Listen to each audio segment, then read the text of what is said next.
रावण द्वारा भगवान शिव की स्तुति। एक बार नारद जी लंका आए। रावण ने उनकी बहुत सेवा की। नारद जी ने रावण से कहा, मैंने सुना है कि तुम्हें महादेव से शक्ति मिली है। रावण ने कहा, हाँ, तुम ठीक कह रहे हो।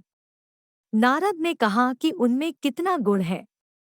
रावण ने कहा, यह तो मैं नहीं जानता, पर यदि मुझे आवश्यकता हो तो मैं इस धरती को हिला सकता हूँ। नारद ने कहा, तो आपको उस गुण को परखना चाहिए, क्योंकि इस धरती के व्यक्तियों को अपने गुण का पता होना चाहिए। नारद की बात रावण को अच्छी लगी और सोच विचार करके कहा कि यदि मैं महादेव को कैलाश पर्वत के साथ उठाकर लंका में ले आऊं तो कैसा होगा। ऐसा करने से मुझे पता चल जाएगा कि मुझमें कितना बल है।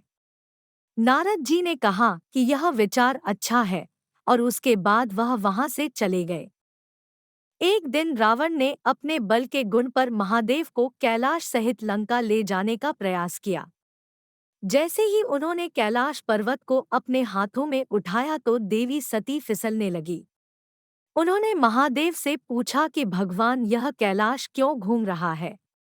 महादेव ने बताया कि रावण हमें लंका में ले जाने का प्रयास कर रहा है। जब रावण ने महादेव समेत कैलाश पर्वत को अपने हाथों में उठा लिया तो उसे बहुत खुशी हुई। उसने सोचा कि जब मैं महादेव समेत कैलाश पर्वत उठा सकता हूँ तो उसके लिए और दूसरा कोई काम असंभव नहीं है। जब रावण ने एक कदम आगे बढ़ाया तो वह हैरान रह गया, क्योंकि वह डगमगा रहा था।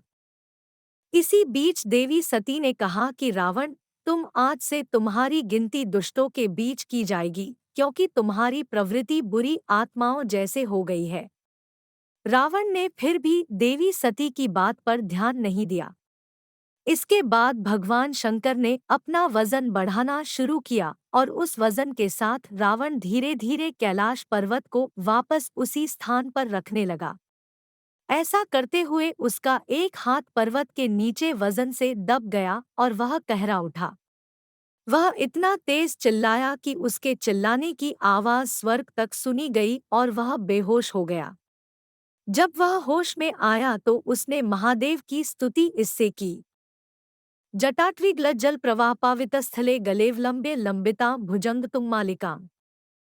अपनी स्तुति सुनकर भोलेनाथ ने कहा कि रावण, मैं नृत्य तभी करता हूँ जब मैं क्रोध में होता हूँ। मेरे द्वारा क्रोध में किए गए नृत्य को तांडव कहा जाता है।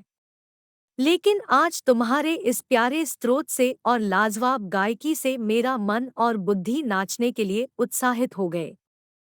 रावण द्वारा रचित और गाए गए इस स्तोत्र को शिव तांडव स्तोत्र कहा जाता है।